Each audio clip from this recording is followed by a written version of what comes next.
Bien, bienvenue à toutes et à tous. Bonjour, merci de nous avoir rejoints dans cet endroit merveilleux. Au nom de Jump, je vous souhaite donc la bienvenue et je remercie bien évidemment Guillaume Herrieux de nous accueillir pour la deuxième fois dans ce magnifique château. Un tout petit peu excentré de Lyon, mais on est dans la fraîcheur, la verdure, un lieu inspirant. Donc je suis sûr que ça va nous nourrir. L'environnement c'est toujours important, ça va nous nourrir pour cette journée. Installez-vous, je vous en prie. Madame, je vous en prie. Prenez votre temps. Mettez-vous à un endroit qui vous convient.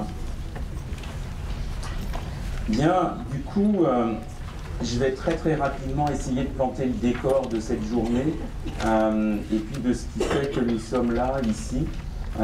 Alors, finalement, depuis une douzaine d'années, dans les entreprises privées, mais aussi dans les entreprises publiques et la fonction publique, eh bien, on sait que de nombreux efforts ont été menés pour tenter d'arriver sur les rives de l'égalité réelle entre les femmes et les hommes. Alors, effectivement, de nombreuses choses ont été faites, mais on peut quand même constater qu'il y a un certain nombre de points qui bloquent. Alors, on pourrait dire, par exemple, 81% des temps partiels sont occupés par des femmes. On pourrait dire aussi que l'écart de salaire dans les entreprises privées, les entreprises publiques, est aujourd'hui un petit peu inférieur à 19%, bien évidemment au détriment des femmes. On pourrait également dire, troisième chiffre, je ne vais pas vous adorer de chiffres, mais ces trois-là, je pense, sont importants. Si la place des femmes dans les COMEX du SBF 120 s'est largement améliorée, on est à 38%, donc dans les conseils d'administration, que je sois précis. Par contre, si on regarde les COMEX, on est à 12%. Donc le fameux quota dans les conseils d'administration n'a pas percolé dans les COMEX et on voit que le plafond de verre est encore extrêmement important dans les COMEX de ces entreprises-là. Et si on regardait en dessous du SBF 120, alors là, on descend très en dessous de 12%. Donc, du coup, qu'est-ce qu'on est obligé de constater? Eh bien que de nombreuses actions ont été faites. Mentoring de femmes, les réseaux de femmes, les formations au leadership, de nombreuses entreprises qui ont commencé à réduire les écarts de salaire femmes-hommes en prenant des mesures souvent courageuses. Et puis aussi des bonnes intentions, parce que je pense qu'on est encore au niveau des bonnes intentions en matière de mixité. Bon, aujourd'hui en France, 19 métiers sur 86 peuvent être considérés comme mixtes. Donc on en est loin de la mixité, on en est loin. Mais on constate aussi, malgré toutes ces actions, alors je vais prendre quelques termes comme ça que l'on entend, le gender fatigue. Est-ce qu'on n'est pas un peu épuisé, qu'on n'est pas un peu au milieu du gué et que la rive de l'égalité réelle est de plus en plus loin, plus on s'en approche, plus on se dit mais zut, elle nous échappe. Va-t-on finir par arriver à réduire toutes ces inégalités? Il y a aussi une certaine crispation des hommes qui s'est mise en place. On parle beaucoup dans les entreprises des 30-40 ans qui ont déjà une lutte des places sévère et maintenant des compétitrices surdouées, puisque souvent plus diplômées, qui sont en face. Et du coup, oui, mais pourquoi l'égalité voilà. Donc, on sent qu'il y a une crispation autour de ça. Et puis certains même, et on en parlera certainement dans cette journée, commencent à dire qu'il y a même des risques de retour en arrière. C'est vrai que les textes que le gouvernement est en train de produire génèrent des inquiétudes. Vous avez probablement toutes et tous lu un certain nombre de blogs d'avocats, par exemple, et d'avocates qui commencent à dire attention, est-ce qu'on n'est pas en train de déconstruire, par exemple, le droit autour de la négociation de l'égalité entre les femmes et les hommes. Alors du coup, nous on va, parce que c'est l'esprit de Jump, on ne va pas s'arrêter à un panorama qui pourrait être un petit peu mitigé, en demi-teinte, et on va essayer de se donner du souffle et de l'énergie pour repartir, gonfler à bloc, en se disant que la rive de l'égalité réelle, nous, on y croit, et qu'on va essayer de se donner les uns les autres aujourd'hui quelques moyens pour y arriver, avec effort, mais sans épuisement. Alors du coup, qu'est-ce qu'on peut avoir en tête? Bien, tout d'abord, on va briser un certain nombre de mythes autour de la carrière des femmes, mais aussi en fait celle des hommes, puisque celle des femmes et celle des hommes, elles sont complètement dépendantes. On va essayer aussi de promouvoir une vraie culture de l'inclusion, un terme qui fait encore débat, mais qui, à mon avis, est source de beaucoup de promesses sur ces questions d'égalité. On va essayer aussi de faire monter les hommes dans le train de l'égalité, parce qu'il n'y aura pas d'égalité entre les femmes et les hommes si les hommes ne sont pas au moins aussi concernés que les femmes. Et puis du coup, un peu en guise de clé de voûte, de vision plus globale sur cette journée, l'idée c'est comment faire de l'égalité femmes-hommes quelque chose qui soit vraiment source de transformation des organisations, de transformation du management, mais aussi en fait un véritable levier de changement. Parce que l'égalité femmes-hommes, ce n'est pas juste des outils, des choses faites pour les femmes, c'est quelque chose, à mon avis, dont on a même négligé la puissance de transformation et la puissance pour provoquer du changement, mais de façon globale dans les organisations. Donc c'est un petit peu ça, ça va être un peu notre vision. Toujours regarder ces questions d'égalité avec hauteur et puis voir combien elles peuvent nous emmener, nous emporter dans un véritable changement des mentalités, mais aussi des organisations et de leur fonctionnement. Voilà, donc c'est un petit peu la façon dont on a pensé cette journée, toute l'équipe de Jump, et puis j'espère que ça vous donnera du souffle, de l'élan. Bien évidemment, vous allez avoir des ateliers, des conférences, de nombreux temps d'échange. On va essayer de conserver à chaque fois des temps d'échange. Donc j'espère qu'on pourra débattre ensemble et qu'on pourra mutuellement se nourrir, nous ici, vous ici, et que voilà, on pourra vraiment sentir à la fin de ces journées que vous repartez avec des pistes concrètes. Eh bien écoutez, puisque vous êtes dans cette salle, c'est que vous êtes venus pour une conférence. Alors ça tombe bien, c'est moi qui vais commencer. Commençons justement par briser ces mythes de la carrière des femmes, puis aussi un petit peu des hommes. Et pour cela, nous allons le faire à deux voix, c'est toujours mieux à deux voix. J'invite Marie Donzel.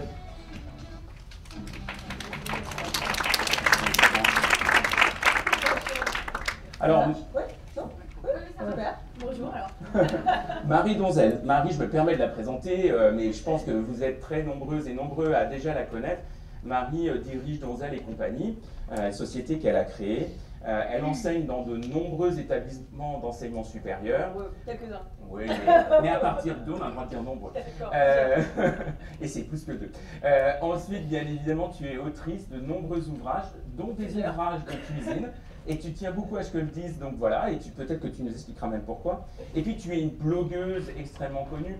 Moi, c'est vrai que tu es quelqu'un que je lis très régulièrement et je trouve que tu es probablement une des plumes aujourd'hui les plus inspiratrices sur tout un tas de sujets en matière d'égalité. Alors c'est bien sûr le blog Eve, je suis obligé de lire la liste, mais vous allez voir. Il y a le blog Financiel, qui est aussi un blog tout à fait essentiel. Il y a le blog Ladies and Gentlemen, et puis il y a ton blog autour de l'innovation sociale, à chaque fois avec un style particulier, et puis des façons de prendre le sujet, soit très spécialisées dans le blog F, soit avec des visions plus globales, et puis plus maillées, plus systémiques. Donc voilà, on va donc du coup briser les mythes des carrières. Alors moi je vais essayer de le faire du côté de la société en général et du côté de l'organisation. Voilà, et puis moi j'essaierai de faire du côté des mentalités et notamment de tous les mythes que nous avons, nous autres femmes, intériorisés et qui nous mettent dedans, parfois malgré nous. Mais vous allez voir, on peut écrire d'autres contes que ceux qu'on nous a racontés. Merci beaucoup Marie. Alors, merci Christophe, je suis encore très prête. Je t'en prie. Je vais essayer de planter un petit peu le décor et puis ensuite, bien sûr, Marie reviendra pour pouvoir un peu vous présenter plus en détail que je ne pourrais le faire moi-même ce qui se passe dans la tête des femmes. Alors du coup, voilà, c'est vrai que lorsque vous ouvrez un manuel bien fait sur la question de la carrière des femmes et des hommes, en général, on va repérer trois lieux dans lesquels les freins se mettent en place. Alors, vous allez voir, c'est partout. Il y a les freins sociétaux, il y a les freins spécifiques aux organisations productives, et puis il y a effectivement les freins qui ont été intériorisés par les femmes, et ça, c'est Marie qui en parlera. Simplement, juste avant de commencer, se dire que ces freins sont des construits sociaux, et que bien évidemment, s'ils ont été construits, c'est qu'on peut les déconstruire. Donc nous, on va déconstruire avec vous, et puis bien sûr, on va essayer de tisser quelques pistes, quelques idées pour aller plus loin, et puis en sortir. Alors, je vais faire assez simple, hein, c'est Marie qui m'a inspiré par rapport à ça, je vais un peu essayer de vous parler de tout ça sous forme de syndrome. une espèce de maladie à chaque fois dont on est plus ou moins conscient et dont on pourrait se défaire. Et je vais essayer de le faire du point de vue des femmes, mais aussi du point de vue des hommes. Alors pour ceux qui me connaissent, je suis très attaché de regarder cette question de la place des hommes dans ces sujets égalité. Alors qu'est-ce qui se passe dans la société? Moi je vais vous parler de 3 syndromes principaux qui touchent les femmes et qui finalement freinent leur carrière. Premièrement, il y aurait le syndrome de l'orientation raisonnable. Qu'est-ce que c'est que ce truc? Eh bien en fait, déjà depuis maintenant une bonne quinzaine d'années, les femmes réussissent mieux scolairement à tous les niveaux de diplôme que les hommes. Donc quelque part, dans un pays où le diplôme joue un rôle absolument essentiel, elles ont un passeport qui aujourd'hui pourrait se monnayer tout à fait chèrement et leur ouvrir toutes les portes.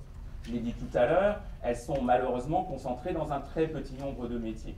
Donc qu'est-ce que ça veut dire? Ça veut dire qu'en fait, il y a de l'autocensure, il y a de l'autolimitation, il y a des professionnels, essentiellement d'ailleurs, de l'orientation, qui orientent de façon très stéréotypée les femmes, en les invitant finalement à aller faire des carrières là où elles sont déjà nombreuses, et en les invitant aussi à faire des carrières là où elles pensent qu'elles vont le mieux pouvoir se débrouiller avec la maternité. Donc, quelque part, très très tôt, les femmes vont avoir en tête de faire une orientation raisonnable. Hein, est-ce qu'il ne faut pas que je fasse quelque chose de pas trop risqué, où je risque de ne pas trop prendre de coups, parce que c'est aussi ça qu'elles anticipent, où ça ne sera pas trop difficile, quitte à finalement m'auto-fermer tout un tas de temps. Donc ça, c'est un des premiers syndromes. Et bien évidemment, l'idée derrière, c'est pourquoi les femmes, par exemple, ne vérifient pas dans chaque entreprise où elles voudraient aller si ces entreprises ont une vraie politique égalité, parce que c'est un bon signal pour se dire, tiens, c'est une marque employeur, on va dire, friendly pour les femmes. Est-ce que je ne suis pas en train de me limiter?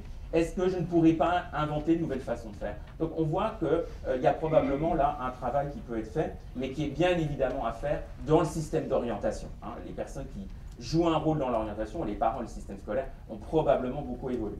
Deuxième syndrome, c'est le syndrome de la conciliatrice. Alors c'est la grande sociologue Margaret Mariani qui en a très très bien parlé. Et lorsqu'a été mis en place, il y a maintenant plus de 30 ans, le temps partiel, elle a dit c'est le grand mensonge fait aux femmes. J'ai dit 81% des temps partiels en France sont occupés par des femmes. C'est probablement le chiffre le plus sidérant qui existe en France. C'est pour ça que je me permets de le dire 2 fois. Alors, qu'est-ce que ça veut dire? Ça veut dire qu'en fait, alors c'est quoi la conciliatrice? Je me suis replongé dans le dictionnaire. Alors, concilier les contraintes, concilier les exigences, concilier l'utile à l'agréable. Alors, l'utile, ça serait le salaire d'appoint des femmes, et l'agréable, ce serait la famille. Donc, vous voyez, ce qui est très rigolo avec ce terme de conciliation, Margaret Mariani a écrit pendant des années en disant qu'il faut arrêter d'utiliser ce terme de conciliation, parce que la conciliation, ça veut dire tout porter, ça veut dire tout tenir, et tenir les contraires, les exigences, l'impossible, voilà. Donc derrière ce syndrome de la conciliatrice, il y a l'idée que la femme est un peu toute seule à devoir être sous tous les fronts, sans trop se plaindre, et en tenant un peu tout à la fois.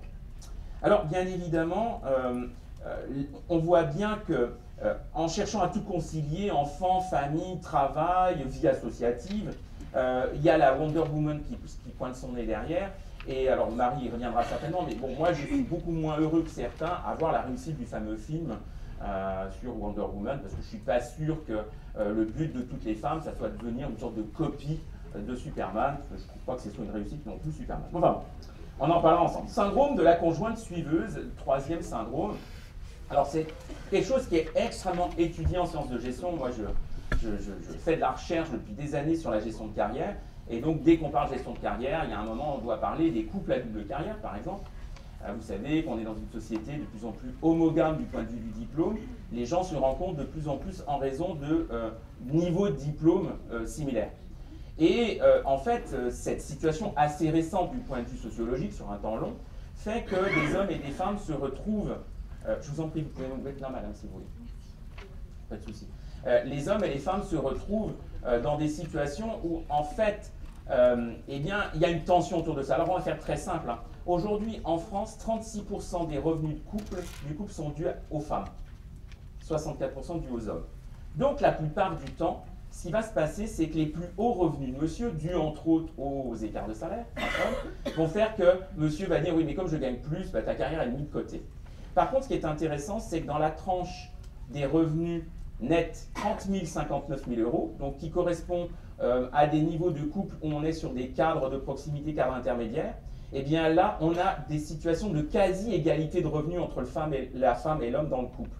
Eh bien, on sait que là, il y a des conflits de rôles extrêmement forts, parce qu'en fait, les femmes peuvent commencer à dire « Non mais attends, je gagne autant que toi, ou à peine moins, ou un peu plus. » Et donc, pourquoi ce serait ma carrière qui s'arrêterait? Et donc, il faut absolument que dans ces négociations qui se passent dans le couple, eh bien, l'égalité de salaire produise des moyens pour les femmes d'arrêter de jouer au syndrome de la suiveuse. Ben oui, mon chéri, je vais te suivre. Alors voilà, rapidement brossé, 3 syndromes que l'on remarque plutôt dans la sphère privée, en fait, dans la sphère familiale, dans la sphère scolaire, hein, un peu dans la société en général. Maintenant, si on regarde du côté de l'entreprise. Alors là, je vais aller un tout petit peu plus vite. 3 syndromes chez les femmes, 3 syndromes chez les hommes. Chez les femmes, il y a le syndrome de la travailleuse de l'ombre. Je vais faire vite. Lorsque les femmes sont cadres, elles sont beaucoup plus souvent que les hommes expertes, donc moins rarement manageuses, et quand elles sont manageuses, elles le sont sur des équipes plus petites avec des budgets moins importants. La statistique de l'APEC, de ce point de vue-là, ne bouge pas depuis des années. Donc en fait, les femmes sont très souvent dans des logiques de l'ombre. Elles préparent des super dossiers pour leur patron. Elles sont les expertes qui vont faire la solidité d'un projet dirigé par un homme. Donc en fait, souvent, elles sont dans l'ombre d'un management plutôt masculin. Bien évidemment, elles sont aussi dans le syndrome du leader d'exception.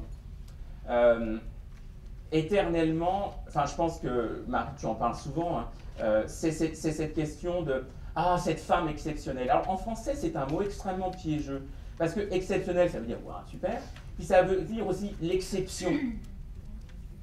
Voilà, il y en a une ou deux, elles ne sont pas nombreuses, et puis d'ailleurs, si elles pouvaient rester des exceptions, hein, dans l'inconscient de certains hommes et de certaines femmes parfois, et bien voilà. Donc quelque part, il y a le risque de s'enfermer dans une unicité qui va rester un peu une exception. Hein. Et ça, c'est vraiment quelque chose d'important. Et puis, il y a le syndrome d'une forme, il y aurait une allergie au pouvoir chez les femmes. Alors en fait, ne nous trompons pas, elles ne sont pas allergiques à toute forme de pouvoir, elles sont allergiques à la forme de pouvoir que les hommes ont construit dans les organisations. Je vais juste brosser ça, c'est finalement, est-ce que l'on n'aurait pas moyen de changer la conception même de l'exercice du pouvoir? Ce n'est pas le pouvoir qui nous intéresse, c'est la façon dont on l'exerce. Et donc c'est la question de, est-ce qu'il n'y aurait pas un pouvoir pour faire ensemble? Est-ce qu'il n'y aurait pas un pouvoir de l'agir ensemble? Est-ce qu'il n'y aurait pas un pouvoir autour de l'aide? Est-ce qu'il n'y aurait pas un pouvoir autour de la mise en relation? Est-ce que toutes ces choses-là ne pourraient pas être des sources de l'exercice du pouvoir? Or, on voit bien qu'aujourd'hui, les hommes ne placent pas l'exercice du pouvoir là-dessus. C'est la rapidité de décision, c'est la capacité à trancher, et c'est autre chose que les hommes ont mis dans ce qu'est le bon exercice du pouvoir. Et on voit bien que du coup, les femmes ne sont pas allergiques au pouvoir, elles sont allergiques à cette forme d'exercice du pouvoir. Donc c'est une vraie invitation, mesdames, mais aussi messieurs, parce que les hommes sont de plus en plus mal à l'aise avec la vieille façon d'exercer le pouvoir, de changer la vision que l'on a tous dans nos têtes de ce qu'est l'exercice du pouvoir.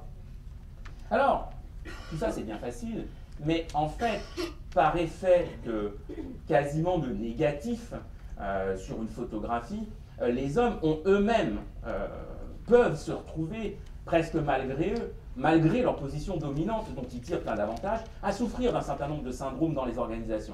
Vous allez voir, c'est assez facile, c'est le négatif de ceux que je viens de citer. Le syndrome d'Atlas, bien connu. Alors c'est ce les sociologues appellent Monsieur Gagne-Pain, c'est un très vieux terme du 19e siècle, c'est les hommes doivent être le principal revenu, doivent être protecteurs, doivent être la source de solidité à la fois dans la vie familiale, mais aussi dans la réussite, dans l'entreprise en particulier. Et bien évidemment, Atlas, vous le savez, bon, il a beau avoir des épaules super costauds, est un peu un vieux quand même, et bien c'est très très lourd, hein, il est un peu comme ça, et ça pèse. Donc là, il y a vraiment quelque chose qui est à interroger. Est-ce que les hommes, eux-mêmes, n'en ont pas marre de faire Atlas? Puis pas Atlas de temps en temps, hein, parce que Atlas, en gros, c'est pour l'éternité. Hein. Non, mais quand même. Syndrome de la carrière à n'importe quel prix. Quel est le prix de la carrière dont on ne cesse de demander aux hommes en particulier qui doivent impérativement la faire? Alors on le sait, hein, le prix c'est se couper de la sphère privée, c'est moins voir ses enfants, c'est rentrer extrêmement tard. Et donc on sait que les hommes vont, lorsque surtout ils perdent leur emploi, vont énormément souffrir du fait qu'ils n'ont aucun autre endroit pour s'appuyer. C'est d'ailleurs une des bonnes choses malheureusement que les femmes ont su construire dans la conciliation, c'est que lorsqu'elles perdent leur emploi, elles ont d'autres sphères où elles se sont investies, où elles peuvent s'investir plus quand l'emploi s'écroule. Et les hommes, généralement, quand l'emploi s'écroule, je peux dire sauf psychochique, magnifique étude sociologique sur les hommes au chômage, les cadres au chômage, c'est dramatique, ça, le monde s'effondre. Hein, c'est Atlas qui d'un seul coup, voilà, c'est très lié. Et puis enfin, il y a un double syndrome de la mise en danger de soi et du risque à tout prix. Alors la mise en danger de soi, c'est ce qui fait, je donne juste ce chiffre, ça fait plus de 30 ans que la France calcule le taux de mortalité précoce. Le taux de mortalité précoce est exactement 2 fois plus élevé chez les hommes que chez les femmes. Et quand on regarde, nos épidémiologues français nous font la liste des maladies, c'est l'accidentologie, c'est les addictions, c'est la drogue, c'est les comportements sexuels à risque. Donc en fait, qu'est-ce qu'il y a derrière le fait que les hommes ont un taux de mortalité précoce 2 fois supérieur? C'est l'accidentologie au travail, mortelle, hein, qui est quasiment qu'un phénomène masculin. Quasiment aucune femme ne meurt au travail par accident du travail. Par contre, les hommes, oui. Donc il y a une mise en danger de soi qui est extrêmement importante. Et puis il y a aussi cette question de la prise de risque maximum. Alors c'est une prise de risque qu'ils font souvent avec leur propre carrière. J'ai 60% des compétences, mais j'y vais. Je ne suis pas sûr que je vais y arriver, mais bon, allez hop, je fonce. Et puis, bien évidemment, ce qu'ils font avec leur propre carrière, ils le font avec leur propre organisation quand ils dirigent. Enron ou la catastrophe de 2008. De nombreuses études ont montré que c'était une gabegie de l'ego et qu'en fait, cette catastrophe entre Lehman Brothers et son voisin était uniquement due à des égos de dirigeants qui, bien évidemment, ne voulaient rien lâcher et voulaient encore plus de risques. Donc on voit bien à quel point aussi ils sont enfermés dans cette logique-là, qu'il y a un vrai syndrome, alors pour eux-mêmes, mais aussi pour leur organisation, voire quand on est sur des effets systémiques pour la société dans son ensemble. Donc ce qui est intéressant, c'est de voir à quel point ces syndromes ils circulent de nos têtes à notre famille, à notre organisation, voire à la société dans son ensemble, quand bien évidemment la personne est en situation de pouvoir, et généralement en situation de pouvoir, ce sont plutôt les hommes, qui à la fois bénéficient de ces positions dominantes, mais aussi, on le voit bien, peuvent être plongés dans ces syndromes, sans vraiment s'en rendre compte, sans vraiment pouvoir en sortir. Voilà, donc juste pour terminer par rapport à tout ça, je pense que c'est une vraie invitation dans l'entreprise à repenser la question du leadership. Hein, bien évidemment, le leadership au féminin, qui est quelque chose d'extrêmement piégeux, le leadership au masculin, il faut faire extrêmement attention à tout ça, parce qu'on risque de renforcer les stéréotypes qu'il y a derrière. Hein, le leadership de madame qui est plus consciencieuse, qui est plus à l'écoute, qui est plus diplomate, et puis monsieur, bon, stop. Par contre, du coup, qu'est-ce qu'il y a derrière d'intéressant? C'est une vraie invitation à un leadership plus authentique, à un leader qui puise sa légitimité dans la reconnaissance de ses équipes et dans les yeux de ses équipes, hommes et femmes. C'est aussi un leadership d'une personne qui est en capacité de faire ses propres choix de carrière et d'organisation, et qui donc se sent libéré des contraintes stéréotypées de tous ces syndromes que je viens de vous citer. Donc, pour que dans l'organisation ça bouge, la question essentielle, ça va être cette question de réinterroger le leadership pour un leadership plus authentique, plus inspirant, plus légitime aux yeux des équipes. Et ça, ce n'est pas une question d'hommes et de femmes, c'est une question de repenser quels sont en fait les attributs du bon leader, hein, dont les entreprises ne cessent d'écrire, des référentiels de compétences, des attributs du leader, qui sont très souvent extrêmement sexués et stéréotypés. Donc c'est vraiment ça qui va faire bouger le pouvoir, les carrières des hommes et des femmes dans l'organisation, c'est absolument central. C'est cette question de leadership. Alors allez lire Valérie Petit et son excellent ouvrage sur l'idée de ce leadership transformatif, inspirant, authentique et légitime du point de vue des équipes. Ce n'est pas une question de sexe. Pas du tout. Bien, mais écoutez, on va descendre maintenant la société, l'organisation, dans la tête des femmes, et puis un peu Alors moi je descends les niveaux, et ouais, on peut faire dans l'autre sens. Et du coup, allez vraiment maintenant voir comment ça se passe, ces mythes de la carrière des femmes, dans la tête des femmes elles-mêmes. Marie, c'est à toi. Merci.